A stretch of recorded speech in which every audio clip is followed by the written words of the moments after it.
ქართული ღვინის ექსპორტის ზრდის ტენდენცია კი გრძელდება. ღვინის ეროვნული სააგენტოს მონაცემებით მიმდინარე წლის 7 თვეში მსოფლიოს 35 ქვეყანაში ღვინის ექსპორტმა 31 მილიონი ბოთლს გადააჭარბა, რაც 95%-ით მეტია 2013 წლის ანალოგიური პერიოდის მაჩვენებელზე.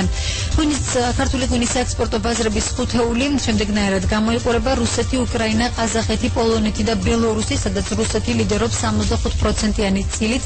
ათეულში ასევე შედის ჩინეთი, ლატვია, ლიტვა, ესტონეთი და აზერბაიჯანი.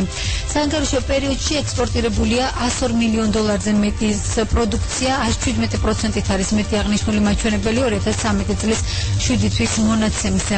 აღსანიშნავია ისიც, რომ ივლისის მონაცემებით 12 ქვეყანაში ექსპორტირებულია 6,9 მილიონ ბოთლამდე კონიაკიც. წლის 7 თვეში კონიაკის ექსპორტმა თანხაში $23 მილიონ შეადგინა, რაც 66%-ით აღემატება გასული წლის ანალოგიური პერიოდის მაჩვენებას.